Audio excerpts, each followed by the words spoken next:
We're parents, teachers, and educators, and like you, we're passionate about restoring our culture for Christ. This is Veritas Vox, the voice of classical Christian education. Hello again, and welcome to Veritas Vox, the voice of classical Christian education.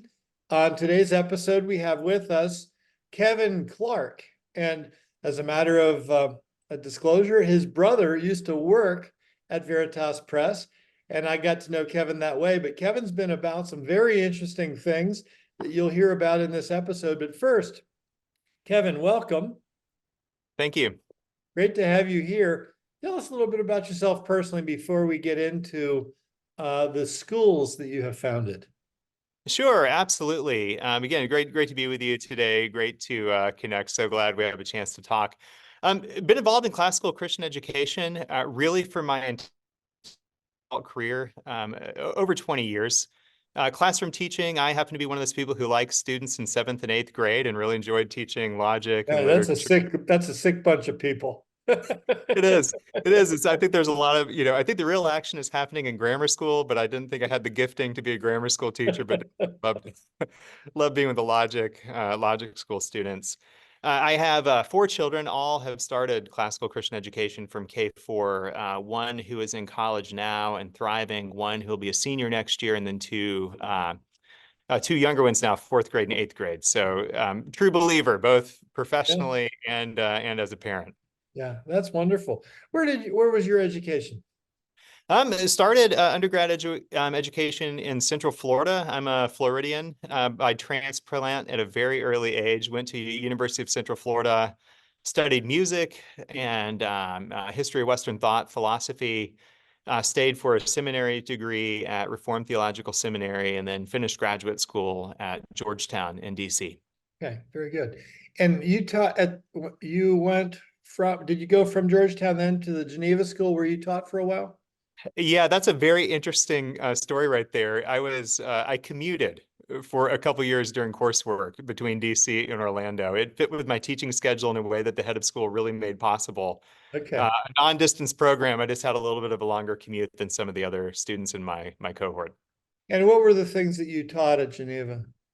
Taught rhetoric, logic, history of Western thought, philosophy, Greek for a time.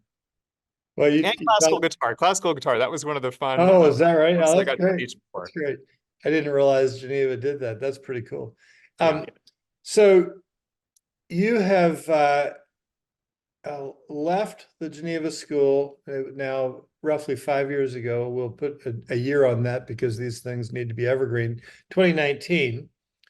And what was it that germinated that change? What was growing? How did it come about that you had this idea of what is called ecclesial schools? And so talk about the idea and then define what it is that you're doing.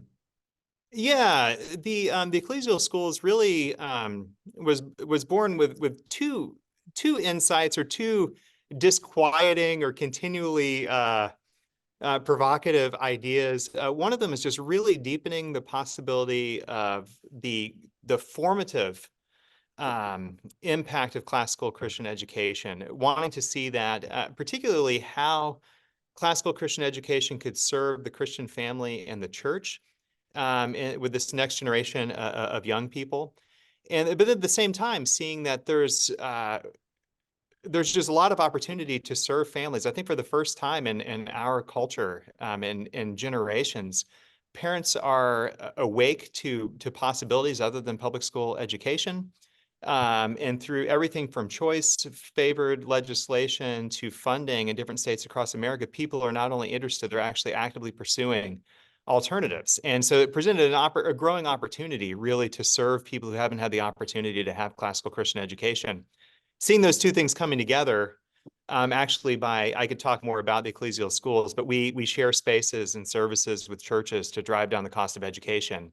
And I was able to really realize 2 dreams at once: expanding access and connecting classical education to the life of the church.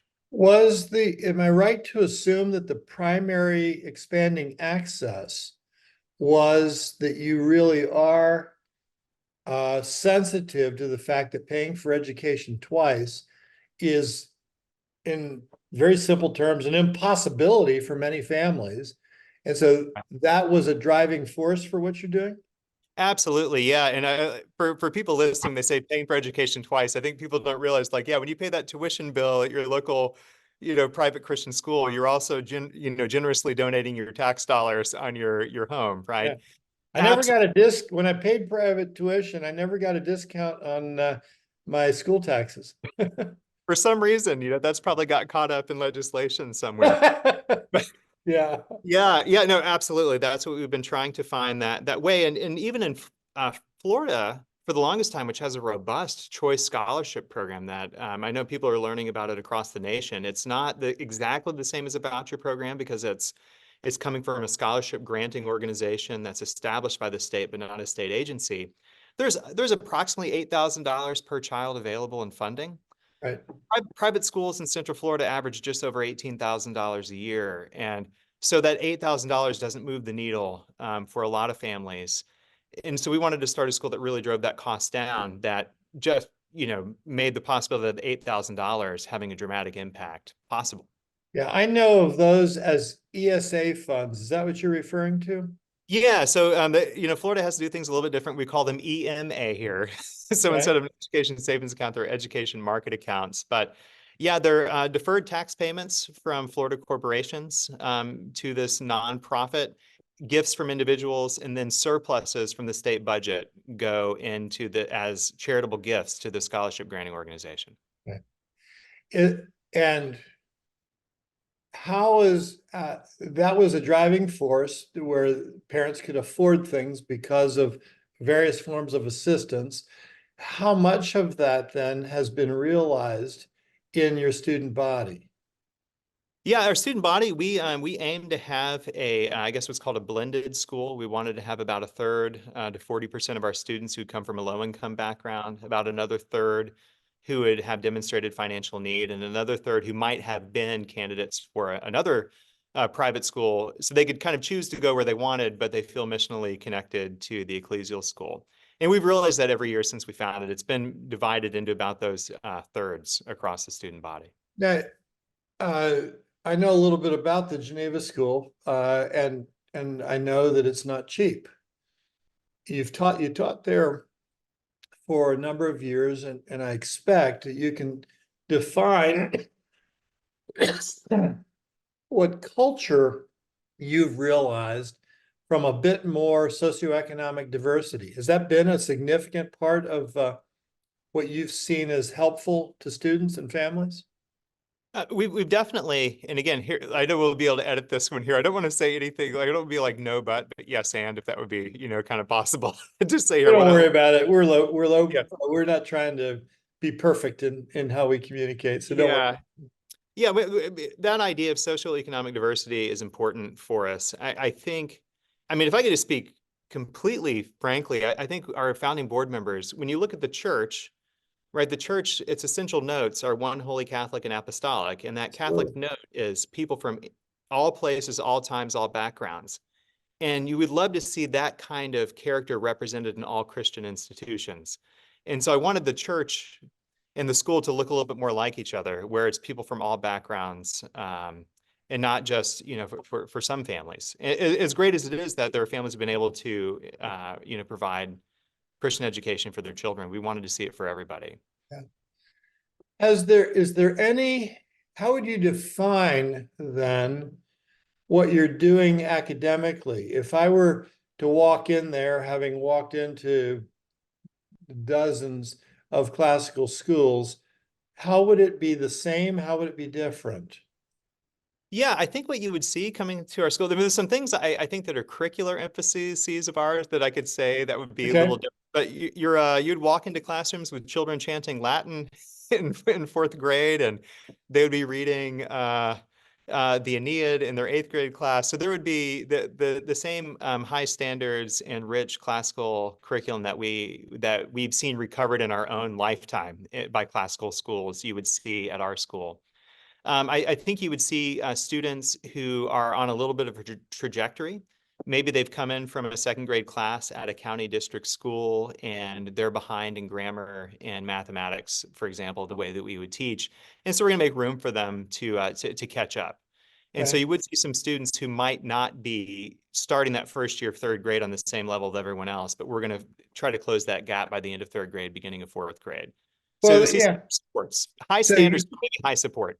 your what language I might put to that is you're prepared to apply a high level of accommodation. We are, absolutely. Yeah, it's certainly higher than I've experienced professionally in other classical Christian schools, Yeah. where you're Yeah. able to more or less curate your student body in some of the schools. And, we definitely don't have illusions over the gaps that we can close. Sometimes they're too big. It hurts when you see a family who realizes they've not had great access to high quality education and they want it for their children, but we know we can't. There's not enough time for us, given our limited resources, to close the gap for the Yeah. kids. Yeah, I understand that. We find ourselves with our online school in a unique situation because we have so many sections of every course. And so if a student is in seventh grade, which would be a standard for Algebra 1, but they're ready for geometry or Algebra 2 or Algebra 1/2, which is a pre-algebra, it doesn't matter because there are 20 some sections of Algebra 1 and a significant number of the others, and so they don't have to do that. But when you're having to accommodate within a grade, that creates an incredible complexity, and it's very commendable to you and the schools that want to do that. Tell me why that's so important to you in this circumstance. I get the socioeconomic thing because paying for private education is something that most people need help with. But the Right. accommodation thing is new to me in terms of your emphasis. Tell me why that was so important.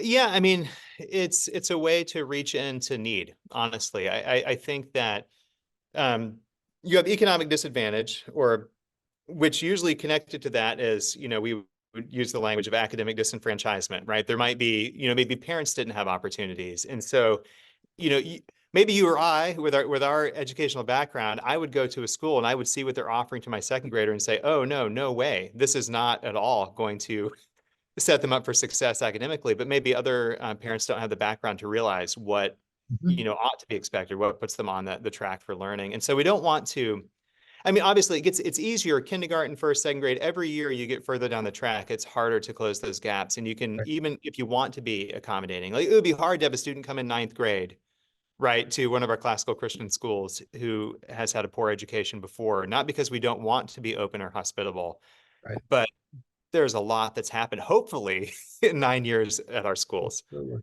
Yeah. Right. But yeah, that idea of wanting to serve families and the belief too that uh, there really is rich learning that's taking place in classical Christian schools, and students who maybe are just lacking exposure but have, ability and interest. If we put them in that challenging, rich curriculum with great instruction from a teacher, they're going to make up time. Yeah. And want to Well, see them have the opportunity to one do of it. the things I've noted too, we've been involved in starting 2 bricks and mortar classical Christian schools and then the online school. And one of the things I've noted is it's a lot easier to work with the accommodation needs and still meet everyone's needs when you're younger and everybody's coming from lots of different directions. But Yeah. the older you are, the bigger you are, the more you have this monolithic group, and the new student who might not be up to par in a discipline or two or more, the accommodations stand out more. Have you considered, as the schools age and have a more of a monolithic student body, how the accommodation will work then? If it's a significant important at the get-go, I understand it at the start. That every classical school I've talked to has had people from all kinds of perspectives come together. It's a melting pot at that level, but it Right. doesn't remain that way. How do you maintain an accommodations emphasis? Yeah, I think, well, what we've seen, there's a couple of answers to the question. First of all, I mean, that's completely true, right? If you're actually delivering on your academic model, I think it should be harder because you're having, Yeah. widespread academic growth and achievement, which is wonderful. I think what we've seen, we're at our second campus now. The first campus, the growth, even for this coming year, is basically kindergarten. And I think that's going to be the case more than not, and really that gives us an opportunity to grow, and even thinking about where are we going to strategically grow, it's going to be kindergarten through second grade, maybe through third and fourth, where we can close those gaps more. Where I think even if everyone's coming from the same place, the way first graders are, even the way they grow, sometimes it's never just everyone growing like this. Someone all of a sudden shoots up ahead above the rest, they make an advance in math or language arts, and I think we see the same thing. And so accommodation's kind of already in the atmosphere Yeah. there. But I think you're right, later on it gets really challenging. Yeah. I'm real interested to hear 6 or 8 years from now what the accommodation approach looks like. We've found, we'll write up what we'll call what is the term that we use now? But basically, migration paths for people to come into something. And we find that it's probably between third and fourth grade that the difference becomes greater between the student that's not part of our environment and those that are outside it, especially when they're not, if they're in another classical school or a very diligent parent homeschooling them classically, that's not so much a problem. But if they're coming out of the public system, or in many times other private schools, the gap really starts to grow at fourth grade. And if your growth is in early years, that will make it simple. But getting the older kids in is a tough category. It really is. And that's something that this would be, I don't know if it's relevant to the conversation, but the campuses are designed to be K through 8. Okay. And then we have a 9th through 12th grade program. So we're starting at our second campus location, our first 9th grade class this year. And students, as they complete 8th grade, part of 8th grade is applying to be part of the 9th through 12th grade program. And the working assumption for us is that it's going to be 2, maybe 3 sections of 8th grade for every 1 section of 9th grade that we offer. Because I think that's another place you see, well, okay, people hang together through 8th grade, but then really you have students who, wherever that line intersects, I know it's happening earlier and earlier now with students where they need to have buy-in, not just mom and dad's buy-in. Right. It makes all the difference whether the student at least want to be there and study more days than not. Yeah. Yeah, no, that's absolutely true. So what are your dreams? You're currently located on 2 campuses in the northern suburbs of Orlando. Well, tell us what your dreams and plans are for Yeah. Ecclesial. What does it look like 10 years from now? Right. If you were ever a fly on the wall at our admin meeting, you would hear us recite the liturgy that I've created. It says, "We are expanding access to extraordinary education by founding a network of thriving neighborhood schools planted in local churches." Okay. And the idea of that being this network of neighborhood schools, I would love to see an Ecclesial Schools option in every neighborhood in Central Florida. That's when I say I dream. Uh, 5 years from now, I'd like to see 5 to 7 of them. Our first, that's a small economy of scales for us when we think of operating. 1 to 2 sections wide at the grade level on a campus location. First campus is going to be 1 section wide. The second campus location is a 2-section wide at the grade level. And that has everything to do with available use of space in the church and size of the congregation. Want it to be not the tail wagging the dog. I think that's a negative experience sometimes for churches. And we don't want to get into building programs. We really want to use the spaces that are there. Now you've mentioned Central Florida. Do you have geographic constraints on what you are overseeing? We want to get Central Florida down because we know it the best, and our connection and just the knowledge of the market is the best. Florida, beyond that, there's a number of markets in Florida where we think there could be a great opportunity for what we're doing. Again, Lord willing, and how things develop in that regard. There are a number of states that have similar. We know the legislative, the choice, and the publicly available funding network. That's a key part of our model. a number of states have similar models to Florida. And so there's places that we'd be interested in going into that would feel like home. And then it gets complicated after that, not wanting to try to do something that we don't know how to do well. Yeah, well, and I understand that. One of the reasons I'm pursuing these questions is because my experience tells me this. When you do something well, other people hear about it and they say, will you help us do it? And they don't, the people that hear about you are not the people that are just 30 miles away, so that it's easy to do. What do you do when you hear from somebody in Austin or Sacramento or Omaha and that sort of thing? Is that part of your thinking, part of your vision? It's interesting that it is, but there's this constant check on ourselves, like what can we actually do? What would keep us from staying focused on being successful in the field we're working, at the moment? I think I've had so many people in my career that have poured into me with time and with advice that I'm pretty much willing to jump on a phone call with anybody. Yeah. That's probably to a fault. I could hear the chairman of my board saying, "No, you need to plan your Yeah. phone calls." You got your own job to do. Don't do theirs. Yeah, but I do talk to people regularly who Right. are either from connecting through through networks of other classical Christian educators, through, like I mentioned to you offline with the Drexel Fund. That was the school growth fund that we started the Ecclesial Schools with, and so connecting with people. Matter of fact, even today while we're doing this call, I have a school founder who's part of the Drexel Fund just visiting and spending the day to see what we're doing here for encouragement. So Tell us about the Drexel Fund. They really provided you the seed money. Do they provide operating funds as well? yeah, they so the Drexel Fund is, if you think charter school growth fund, but for private schools, that's how they founded as a fund. They either help existing schools that are high performing replicate, or in my respect, they take people ideas for new schools, especially networks of schools, Okay.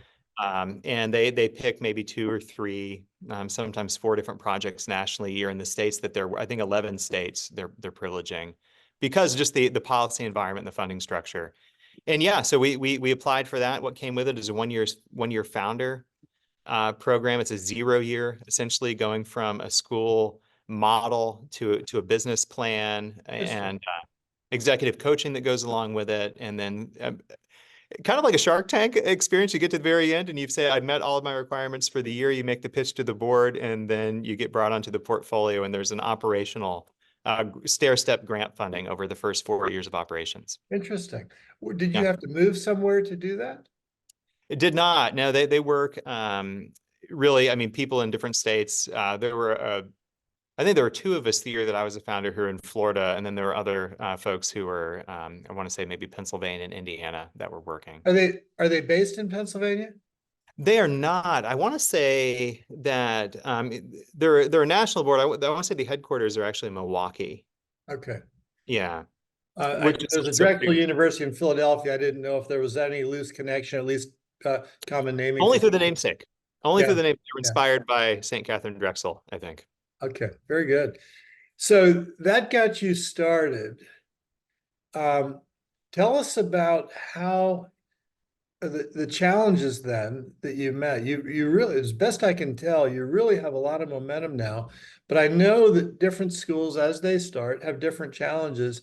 Where did you find your challenges and opportunities in getting established? Yeah, well, we had a unique challenge opportunity. I guess not unique to us at all. We founded in 2020. So Yeah. Oh, by the way, welcome to COVID. You have a school now you're not going to meet. right, yeah, that was one of the things. I think that the challenge, obviously, were all the COVID policies. One thing being in Florida is that we were allowed to do face-to-face education with some interesting health guidelines there that we had to follow. But it obviously is a significant challenge, but also presented an opportunity. People who are looking for educational choices in 2020 kind of made really great pioneer families. I think that they were willing to do something different. And also, I think everybody, although I talk to my children now, they can't remember the world before COVID. Back when you used to get good service on time for reasonable prices. You know, the, and so you think like, well, everyone was willing to give you a break if you were trying really hard to do something. So that was a great, actually, a really forgivable year to be a founder. In all seriousness, though, one of the Drexel paired us up with Spreading Hope Network, which is a network coming from Hope Academy in Minneapolis with Russ Gregg and Dan Olson in particular. And so one of the big challenges, like, we've never tried to do accessible classical Christian education before. And, how do you go about building up a network of philanthropic support of families who want to invest in seeing that happen in their community? And so that was a really big learning curve, just learning how to engage people and really tell our story. In one sense, I know that that's the same. Anyone who starts something has to be able to do that. But again, we had people pour into us through that Spreading Hope Network. It was great. But The challenge, getting people to come and work at a new school. That was something. This year we've been blessed with more qualified candidates than I ever could have imagined applying, and we had just really good opportunity to be choosy at grade levels. The first year is like, hold on, you're a brand new school start. This could fail. I've never heard of you before. You don't even have your own building. You're meeting in a church. That took a lot of please believe in us. We're going to do it. Those are challenges. It is. It's not for the faint of heart. That's probably the best way to put it. It's not, and I realize that I'm just the way that I'm wired is that we go through something really hard and 3 or 4 months later say, hold on, that was a real challenge, wasn't it? That's probably like a key, a key quality of being a founder is to not be afraid, maybe just because you're not thoughtful enough. Well, in our last few minutes, give us some anecdotal stories of success, student stories, family stories, that sort of thing. You've really pursued something. I have known for decades now that the thing that was holding back classical education from really becoming millions of students was affordability. And you've hit that head on in some really good respects.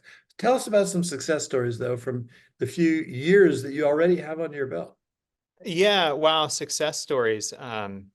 There's so many that come to mind. I was thinking just in terms of accommodation. I was literally speaking with a parent this week who their child came into our first grade class significantly behind grade level in reading, in mathematics. And we really just said, no, this family fits a target in terms of maybe a socioeconomic background that's underserved. We're going to be committed to it. And now, finishing the end of second grade, this child is on grade level math and reading, ready for third grade, and feeling hopeful, and not even realizing that the little first grade heart, how she was feeling like she didn't have what it takes, and now she feels hopeful and confident and loved and rooted at school. And that, getting that letter from a parent just this past week was really encouraging. I mean, for me, for the teachers. Those kinds of things get you up in the morning, don't they? Oh, they do. Yeah. When you think like, why are we going to be doing this? Why are we walking uphill in both directions sometimes? Yeah, for her. Another student who came into an 8th grade class this year from public school, she was actually really well prepared academically. But she seemed, she came from a Christian family, from a strong church background, and seemed to just fit in. And I just pulled her aside one day. I said, tell me a little bit about it. You came from public school this year. You came to the Ecclesial School. Just, tears up. And she says, I love being able to pray and not have to be embarrassed. I'm able to talk about my faith, and my teachers care about me growing, in my knowledge of the scriptures. And I thought, this is why we're doing this. Yeah. This child was feeling like an alien at her school for being a Christian. And now she gets to grow in her faith with her peers. And just thinking that, that's a dream to be able to see a child do That's that. incredible. Yeah, I think maybe some of the other surprising things for me would see teachers who I have a handful of teachers. Our teachers come from a couple different backgrounds, maybe 3 main backgrounds. We have folks who are doing classical Christian education through groups like, Classical Conversations, or maybe like a hybrid home learning situation, who want to move into classroom teaching. Some who come from other private Christian schools or classical schools. But another group are people coming from Title I public school backgrounds, who maybe they're Christians who feel a strong call to serve people who are in tough places. And so they went into public education missionally. And then I think felt just discouraged, saying, man, the system is not really working in the same direction I'm working. I am being, salt and light, how we talk about that, but really I don't feel like I'm making a difference. And they've had the opportunity to come into a classical Christian school. And I've regularly had these teachers in tears saying, this is what I've always wanted to do. I wanted to see children really love learning and connect their faith with their academic growth. And I've just never been able to do it. And now a school makes that possible. And so that's been one of I didn't really think of the impact it would have on teachers, being able to teach in an environment that's connecting with their missional call for families, but also with their calling as Christians to do Christian formative education. That is excellent. Where does it so you are going the whole way through 12th grade when you get there, and you're consolidating that maybe into a location that is fed by multiple locations. Yeah, that's what we're doing right now. Although just about every one of our 8th graders who finished our first campus is going to our 9th grade program. So that's going to challenge the model a little bit if we get overwhelmed with 9th grade interest. Good problems to have. Yeah. Still real problems, but good problems. Thank you for acknowledging that. It really is a problem. In our business plan, 9th grade did not fit into it this year. We were thinking we really just wanted to get K through 8 under our belt, get it down for a few years, and then think 9th grade. But we had some of those families who are those missional pioneer families in 5th grade. They said, well, where are we going to go for 9th grade? Yeah. Okay, we'll do it. Yeah. When you start with a range, the next year, the range has to expand if you've done your work well. Right. And so well, I'm glad. It sounds like you guys are pretty adaptable too. I think so. That's probably, we say the image of green bamboo. We need to be strong and flexible. That's what we say about people who join the team. Do you have bamboo? Yeah, because if you don't, we could go on forever. This is wonderful. Folks, thanks for joining us and hearing about Ecclesial Schools with Kevin Clark from Orlando, Florida. And appreciate you being here at Veritas Vox, the voice of classical Christian education. Hope to see you next time. Kevin, thank you. Hey, great, Marlon. Good to talk with you.